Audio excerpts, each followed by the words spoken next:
Salam sejahtera, anda sedang menonton Awani Global bersama saya, Naila Huda. Dan minggu ini kita menyaksikan Bank Negara Malaysia BNM menaikkan kadar dasar semalaman atau OPR sebanyak 25 mata asas, menjadikan kadar ini sebanyak 2.25%. Dan ini dilihat antara lain sebagai salah satu usaha untuk menangani kadar inflasi yang meningkat, sekaligus menangani harga barangan yang juga meningkat sejak baru-baru ini. Tapi Malaysia bukan berseorangan dalam mendepani keadaan ekonomi yang mencabar ini. Di kebanyakan negara ketika ini kita lihat kadar inflasi melonjak di Turki, di Zimbabwe dan di Israel dan sebagainya. Jadi untuk Awani Global pada jam ini kita nak melihat bagaimana di negara-negara lain cara mereka menangani kadar inflasi dan terutamanya bagaimana mereka membantu golongan berpendapatan rendah yang akan menjadi golongan paling terkesan akibat kenaikan kadar inflasi dan juga kenaikan kadar faedah. Dan sudah bersedia bersama saya untuk kongsikan pandangan dan juga beberapa cadangan.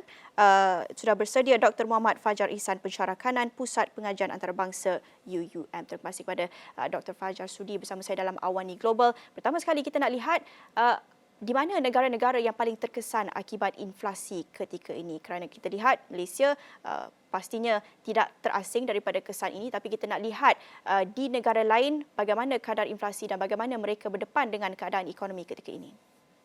Okey, terima kasih saudari Naila ya. Sebenarnya kalau kita nak tengok siapa yang paling terkesan dan juga siapa yang tak berkesan sangat, sebenarnya kita akan bercakap berkaitan dengan interconnectedness ataupun juga keterhubungan di antara negara-negara. So ketika negara-negara saling terhubung dengan negara lain ya, kalau kita ingat prinsip globalisasi lah kan, lepas tu prinsip-prinsip economic interdependency misalnya. So ketika negara-negara saling berhubung, maka apa-apa saja konsekuensi itu negara-negara tersebut akan hadapilah. So bila saya bekerjasama dengan negara lain dan negara tersebut mengalami goncangan ya, ataupun kita sebut macam friction sedikit, gesekan dan segala macam tu, so itu pun akan mempengaruhi saya punya ekonomi domestik. So inflasi ni tak dapat dipisahkan oleh geopolitik. Yang pertama, kalau kita bercakap pasal tentang dengan global inflation, mesti tak boleh lepaskan daripada geopolitical tension dan juga geostrategi. So semakin kuatnya ketegangan ataupun tension ya, kita sebut konflik lah juga serantau dan juga permasalahan kewangan, tadbir urus dan seterusnya, itu akan memperparah ataupun memberikan kesan kepada ekonomi domestik ataupun ekonomi nasional sesebuah negara. So kalau dalam sini kita nampak bahawa yang sebelum-sebelum ni pun ya, bukan hanya setakat post pandemik ni saja, tapi sebelum-sebelum ni pun juga kita nampak bahawa Lebanon misalnya, Sudan misalnya, Zimbabwe, termasuklah juga Venezuela misalnya, mereka memiliki konflik ya, ada konflik internal. Contoh di Lebanon, di Sudan misalnya ada permasalahan konflik internal dan juga food insecurity. So di situlah menjadi inflasi juga. Berikutnya juga termasuklah Zimbabwe dan juga Venezuela ya. Meskipun harga minyak jatuh pada masa itu 2014. Syria pun juga kita boleh sebutkan bahawa Syria sedang menghadapi civil war sehingga saat ini belum lagi berkesudahan lah. So mereka ni antara empat negara teratas yang memang paras tu agak tertinggi. Tetapi ada juga negara-negara lain yang mencatatkan rekod cukup tinggi daripada inflasi tersebut, seperti halnya Turki, kita sebut Turki lah, Argentina, Sri Lanka, Iran dan juga negara-negara lain. Tetapi dalam hal ini kita nampak bahawa negara maju pun, negara maju, developed countries tu tak terlepas daripada kesan inflasi ini. Seperti Germany misalnya ataupun Jerman lah kita sebut ya, Italy misalnya, Austria misalnya, Portugal misalnya 8%, dia punya angka tu inflasi tu, UK 9%, US 8.6%, Russia 17% dan seterusnya lah. Mereka memiliki ketergantungan ya terhadap tenaga yang cukup tinggi ataupun sektor energi. So bila sektor energi ini terganggu, maka automatically dia akan mengganggu keseluruhan sistem ekonomi tersebut, aktiviti-aktiviti tersebut. So mungkin itu yang saya dapat nampakkan di mana negara-negara maju, di mana mereka memiliki pergantungan tenaga yang lebih besar, mereka akan merasakan kesan inflasi yang lebih tinggi lah. Jadi kita sebut sebagai energy crisis, lepas itu global supply chain, the failure of the global supply chain ataupun supply shock disebutkan. Inilah di antara negara-negara yang akan terkena. Jadi Dr. Fajar, kita nak lihat bagaimana cara negara-negara yang terkesan ini menangani kesan inflasi. Dan kita tahu salah satu cara adalah untuk meningkatkan kadar faedah ataupun interest rate. Jadi untuk kita lihat di ekonomi-ekonomi terbesar dunia ini, bagaimana mereka menangani inflasi? Adakah kita melihat kenaikan kadar faedah itu?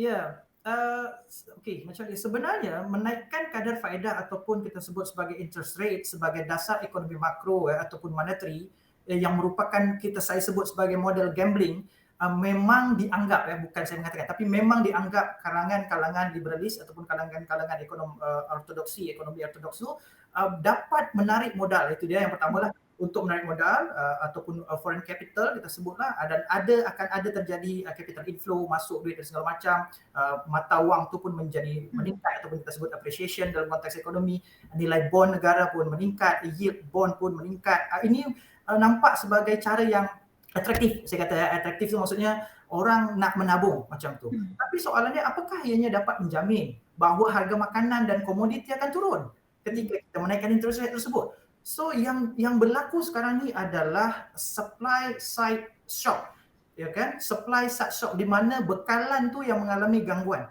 Okey, bekalan yang mengalami gangguan di antaranya adalah komoditi makanan dan juga adalah energi ataupun tenaga lah kita sebut. Artinya dasar monetary dengan menaikkan kadar faedah bagi muatkan lending facility ataupun juga deposit facility, justru kalau saya nampaklah justru akan melambatkan pertumbuhan ekonomi itu sendiri.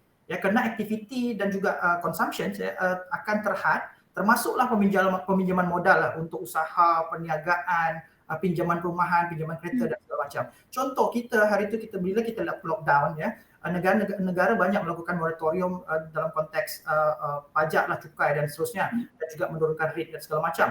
So kita ambil pinjaman banyak dan kita boleh buat pembelian, purchase dan segala macam. Dan kita tak jangka pun, kita dah jangka dah dalam konteks geopolitik, kita jangka dah akan ada tension tu secara tak langsung.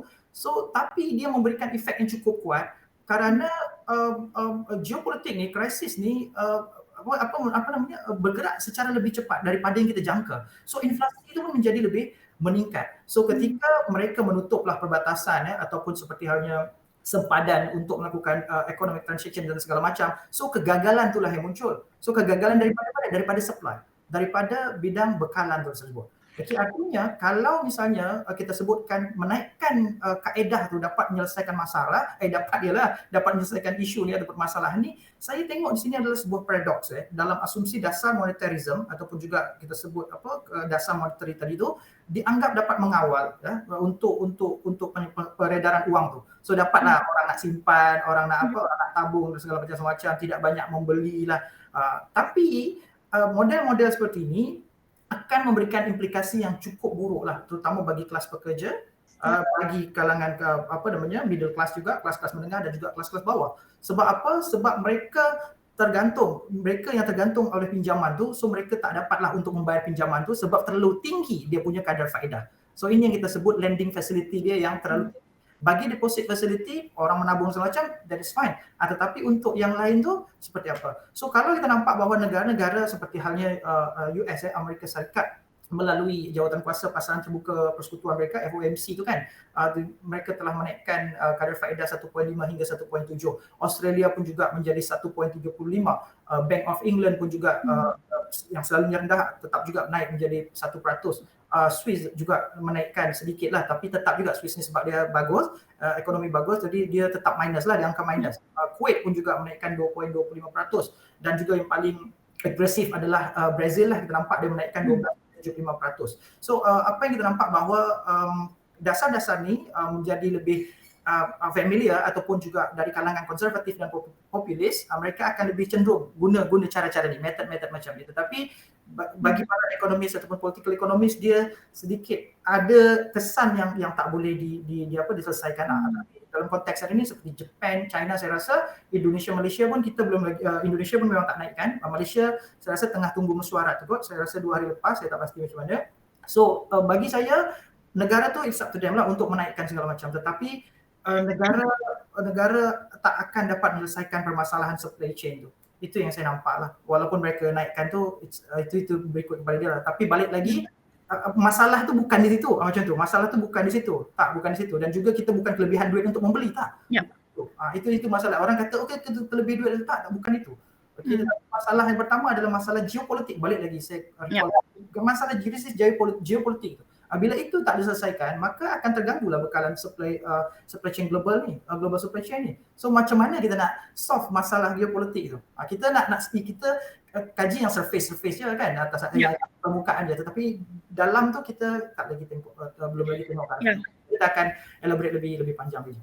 Seperti yang Dr. Fajar katakan tadi, penerangan yang cukup jelas tadi, kita nak melihat isu ekonomi pada peringkat global ketika ini, seperti yang Dr. Fajar katakan tadi, bukan sahaja memerlukan penyelesaian dari segi dasar monetary, tapi sebenarnya kita perlu lihat dari sudut supply side itu dan bagaimana ia berpunca daripada krisis geopolitik. Jadi kita nak bincang dengan lebih lanjut, tapi sebelum itu saya nak tanya, melihat kepada penyelesaian kepada isu inflasi ini yang seperti Dr. Fajar katakan mungkin memerlukan solution lebih daripada sekadar dasar monetary, lebih daripada sekadar menaikkan kadar faedah. Jadi melihat kepada isu supply chain ataupun rantaian bekalan ketika ini dan juga isu geopolitik, bagaimana sebenarnya untuk kita memastikan ekonomi dunia kalis krisis geopolitik yang mungkin akan berlaku pada masa akan datang dan juga pandemik, penyakit-penyakit yang tular pada masa akan datang. Bagaimana untuk kita memastikan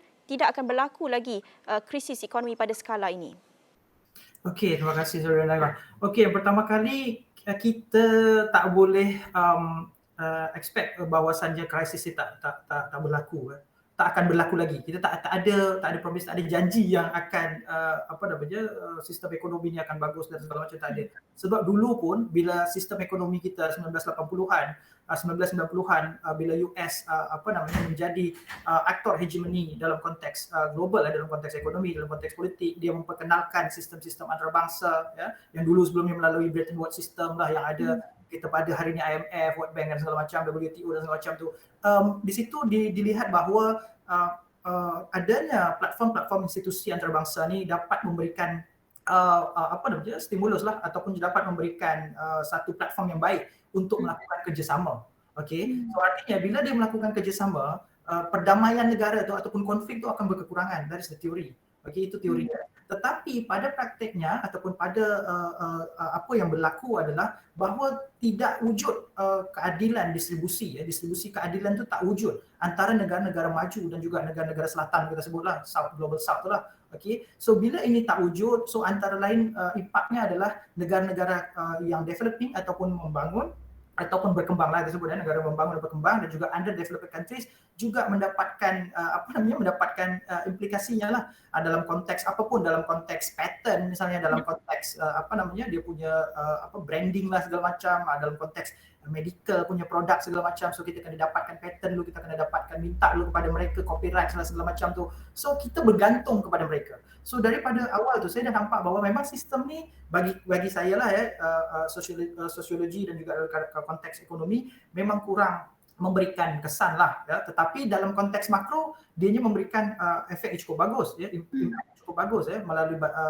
bekalan-bekalan tu lebih mudah. Okey, contohnya bekalan energi, tenaga lebih mudah, bekalan makanan, bekalan bahan makanan, bukan bahan makanan menjadi lebih mudah. Inilah yang kita sebut sebagai rantaian global supply chain tu. Tetapi pada saat ini ketika negara-negara lebih mementingkan national interestnya, kepentingan nasional dia berbanding dengan kepentingan society, kepentingan global civil society. So apa yang kita boleh harapkan daripada sini? So balik lagi, kita naikkan lagi persoalan tu ke atas, kebalikkan lagi kepada mereka. Kalau kita nampak bahawa hari itu beberapa hari lepas Presiden Jokowi telah pun melakukan kunjungan kan ke Ukraine dan juga ke Rusia lah untuk melakukan sedikit shuttle diplomasi daripada Ukraine ke Rusia dan cuba untuk melakukan komunikasi, percakapan segala macam. Tetapi adakah ianya efektif? Dari soalan juga, adakah ianya boleh berkesan langsung? Tapi bagi mereka, kuasa-kuasa besar ni, kepentingan mereka adalah kepentingan geopolitik, kepentingan mereka adalah kepentingan geostrategik, kepentingan mereka adalah kepentingan geoekonomi.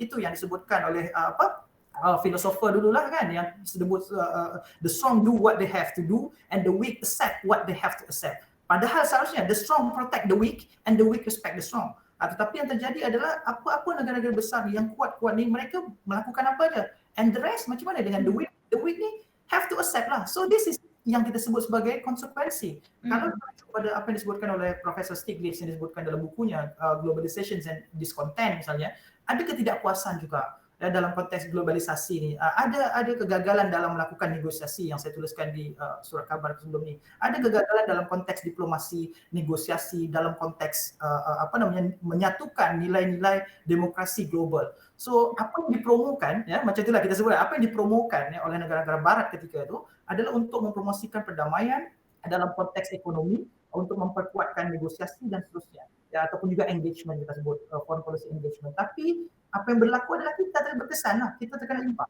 Kan, itu terkena impak. Itu sebabnya kalau saya katakan kita terlalu banyak bergantung kepada negara lain dan kita akan merasakan juga lah bila terjadi gangguan di negara lain tersebut. Macam tu, even though kita tak ambil, kita tak take aside pun sama ada kita nak support Ukraine, nak support US, nak support, kita tak ambil pun. Malaysia, Indonesia, kita tak ambil. Tapi yang wujud adalah seperti itu. So macam mana kita nak pastikan, saya tak katakan ada certain punya certainty lah ataupun kepastian, tak boleh kepastian seperti itu. Tapi yang kita harapkan adalah kepemimpinan perlu untuk melakukan renegosiasi lagi, untuk melakukan percakapan lagi dalam konteks yang lebih komprehensif. Yang pertama adalah kalau saya tengok Malaysia, memang betul kata saudara Naila bahawa memang ada perbezaan. Ya, ada perbezaan, ada yang menaikkan dia punya kadar faedah, seperti misalnya Laos pun juga nak menaikkan kadar faedah juga, ya, termasuklah Vietnam dia juga untuk mencuba menaikkan hingga 0.6 mata misalnya, ya, dan juga Thailand yang juga berencana untuk menaikkan kadar faedah. Singapura dia belum menaikkan lagi, tapi dia akan buat pengetatan lah dalam konteks dasar tersebut. So termasuklah Indonesia yang tak menaikkan dasar faedah sebenarnya. So daripada sini kita nampak bahawa masing-masing negara memiliki cara yang berbeza-beza lah. So artinya ASEAN tu put aside lah, kita tak nampak dalam konteks ASEAN cara-cara penyelesaian bersama, kita tak nampak lah. So kita masih lagi menyelesaikan cara-cara yang secara decentralized lah, ya, secara masing-masing negara. So apa yang kita nampak bahawa perbezaan perspektif ni itu biasa. Contoh macam kita sebut tadi beberapa negara, Thailand nak menaikkan kadar faedah tapi Indonesia tak naikkan. Ini berbeza. So contoh macam Indonesia. Kenapa Indonesia tak naikkan kadar faedah? Sebab Indonesia masih memiliki lagi kita sebut masih memiliki obligasi atau bond yang cukup kompetitif. Ya, bond yang cukup kompetitif sehingga masih belum diperlukan untuk menaikkan kadar tersebut lah, sehingga nilai mata wang masih cukup tinggi lah. Kalau kita nampak Malaysia agak jatuh lah kan, Thailand pun jatuh dan segala macam, ada mengalami depresiasi. So yang tu adalah berdasarkan dasar-dasar monetary ataupun dasar-dasar yang dibuat oleh negara tu. Tetapi dalam konteks lain, mereka nak mengecilkan jurang ni, mereka lakukan apa? Subsidi misalnya, subsidi dalam sektor tenaga, yang tu untuk mengawal ekonomi, dan juga melakukan pengawasan, misalnya pengawalan dan segala macam. So dia lebih ke arah sana lah. Tapi kalau saya tengok Malaysia dah naik kan, Malaysia dah naik 2.25 kan. So dah diputuskan lah, walaupun banyak kritik sebenarnya supaya Malaysia BNM tak menaikkan kadar tersebut. Yes, sebab nanti bila dinaikkan, nanti kita akan cerita, bila dinaikkan dia akan impact kepada pengeluaran. Bila pengeluaran tu berkurang, so gaji pun akan berkurang, so peminjaman untuk syarikat-syarikat, startup dan juga segala macam akan berkurang. So ini yang dikhawatirkan akan menuju resesi. Nanti kita akan cerita lagi lah pada konteks yang berikutnya. So itu yang kita nampak bahawa ada tighten policy, ya, ada tighten policy, ada naikkan kadar faedah, ada controlling dia punya market, ada controlling dia punya bahan-bahan asas, dan juga subsidi lah. Termasuk juga memberikan cash. Itu yang kita nampak.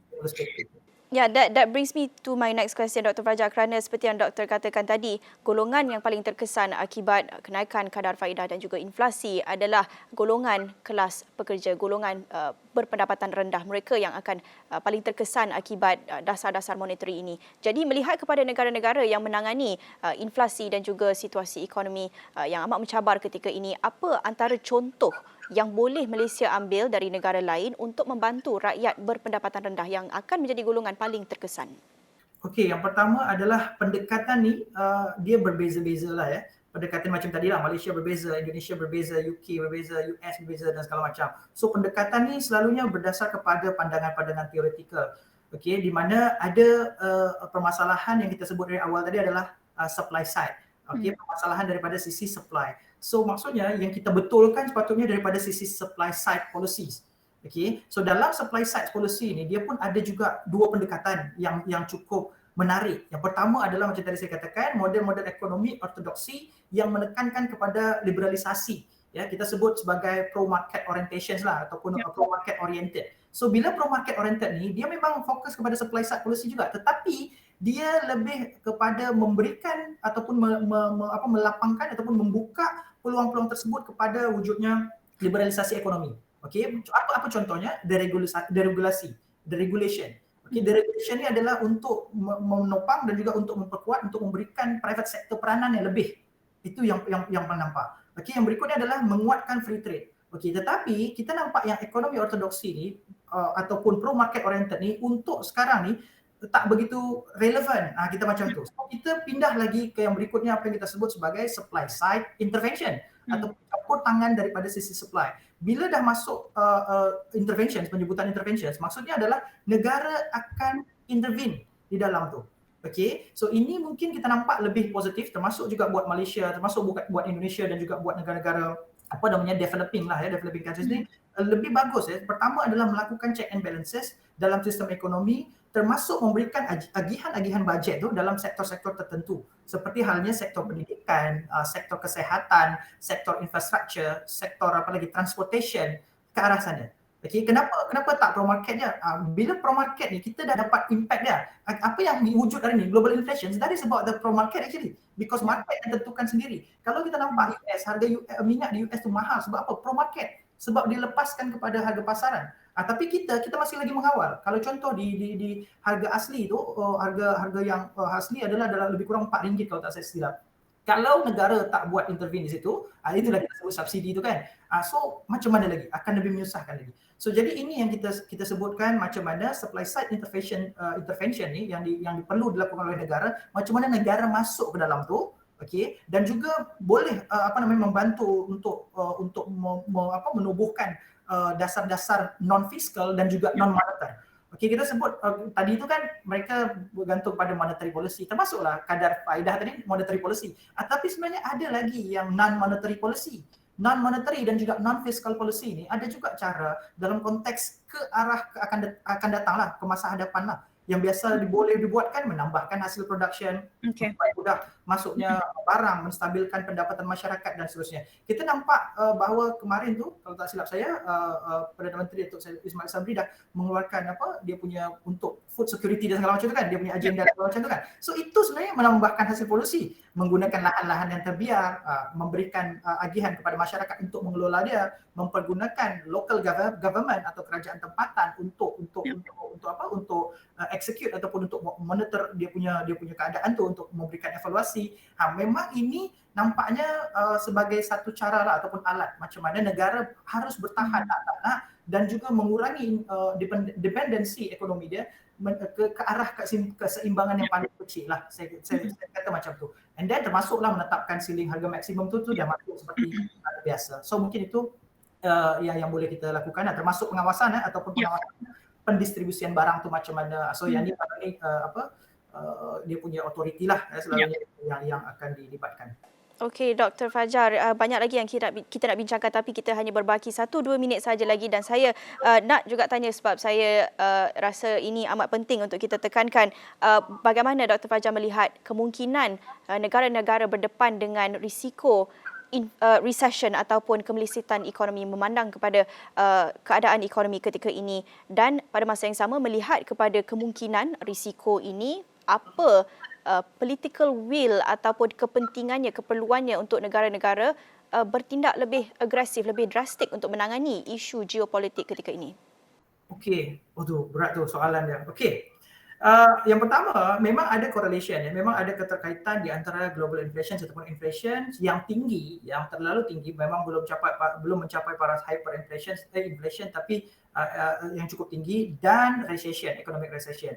So artinya kalau kita nampak bahawa bila kita salah urus lah, kita sebut macam tu, salah urus ataupun juga salah mentadbir sistem ekonomi ni, ataupun salah menggunakan dasar-dasar monetary tadi, fiskal dan segala macam tu, so ini boleh menjerumuskanlah juga ke dalam rangkap recession.